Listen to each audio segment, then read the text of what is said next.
Bonjour à tous, j'espère que vous allez bien. Dans cet épisode, je vais démonter le SR20 que j'ai récupéré pour pièce. Donc ce moteur-là, j'ai prélevé la culasse dessus. Donc pour ceux qui n'ont pas suivi l'histoire, je vous invite à aller voir la vidéo que je vous mets en lien en fiche en haut à droite de l'écran. Du coup, la culasse, je l'ai récupérée, je l'ai stockée et ce bloc-là, il traînait dans mon autre garage. Du coup, je me suis dit que ça serait intéressant de le démonter, de voir si, s'il est sauvable. Alors, qu'est-ce qu'il avait ce moteur? La maladie de tous les Cervins, coussinet de bielle qui chie à 200 000. Du coup, l'ancien propriétaire, ce qu'il a fait, c'est qu'il a déposé le moteur. Il a voulu changer les coussinets de bielle, donc il a tout démonté, il les a changés, sauf qu'il s'est embrouillé au niveau des chapeaux de bielle. En fait, il a tout mélangé et du coup, il savait plus quel chapeau allait sur quelle bielle. Donc, il a tout remonté comme ça, il l'a laissé dans un coin de son garage. Il a acheté un autre SR20 qu'il a monté dans sa 500NX GTI. Le but d'aujourd'hui, ça va être de démonter ce moteur et de voir si le vilebrequin il est encore sain. Du coup, je vous mets direct sur le timelapse et on se retrouve à la fin quand j'aurai tout démonté. Allez go, c'est parti!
bah ça y est, j'ai démonté les ensembles bielle piston de ce moteur. Donc ça a l'air plutôt pas mal, hein. Ça a l'air vraiment bien. Alors au niveau des tourillons de vilebrequin, ben ça va, hein, il n'y a pas de problème d'usure, hein. Enfin, en tout cas il n'y a pas d'usure excessive, quoi. Voilà, c'est encore tout brillant, il n'y a pas de rayures. Donc on va dire que le gars ici est pris à temps. Alors, au fond vous n'allez pas voir, mais c'est pareil. Là je peux pas trop faire bouger le vilebrequin parce qu'il y a la chaîne de pompe à huile.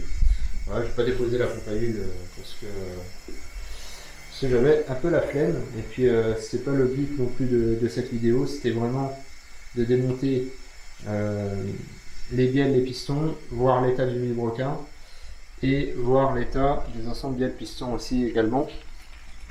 Donc comme on peut voir, les jupes sont très propres, hein. C'est même plus propre que le SR20 de ma Scenic GTI. Donc franchement là je suis assez surpris. Ce moteur là il est très propre, hein, en soi. Voilà, il n'y a pas d'usure au niveau des jupes de piston. Voilà, il n'y a pas de traces de surchauffe. Il y a quelques petites rayures, mais c'est rien du tout. Voilà. Là. Sinon après les coussinets forcément ils sont neufs, hein. Donc je vais voir si les jeux sont bons. Si les jeux sont bons, je remonterai ces coussinets là, ils sont neufs. Voilà. Et puis voilà. Donc ce bloc là, je pense que je vais tout de suite je vais le refermer, histoire que la poussière rentre pas trop dedans. Et je vais le stocker dans un coin. Je chercherai une culasse pour ce moteur là. Je ne monterai pas la culasse qui est là-bas parce qu'elle est morte. Ce moteur là, ça m'intéresserait de le remonter. Comme ça j'en ai un d'avance. Et puis j'ai dans l'idée de récupérer des SR20 à droite à gauche qui sont malades, pour les refaire et éventuellement pour les revendre. Pour l'instant je ne sais pas, mais ça serait une idée. Déjà si j'arrive à terminer le SR20 de la Scenic GTI, que je le fasse tourner, que je vois qu'il n'y a pas de problème machin, bah, je pense que je vais me lancer là-dedans. Et ce sera pas que des SR20. Je vais essayer de chercher aussi d'autres moteurs un peu rares entre guillemets à refaire. Des moteurs par exemple de MX5, des moteurs de RX8 par exemple, des Rotary. Ça pourrait être cool. Surtout que les Rotary, ça court pas les rues. Voilà, donc j'espère que cette vidéo vous a plu. Comme d'habitude, si c'est le cas, laissez un petit pouce bleu, ça fait toujours plaisir. N'hésitez pas à vous abonner si vous ne l'êtes pas encore. Et bien sûr, à activer la cloche de notification pour ne pas rater les prochaines vidéos qui sortent sur la chaîne. Comme toujours, si vous voulez me contacter ou si vous voulez me suivre dans ce que je fais en dehors de YouTube, vous avez le lien du Instagram de la chaîne en bas dans la description. Et sur ce, je vous dis à la prochaine. Ciao!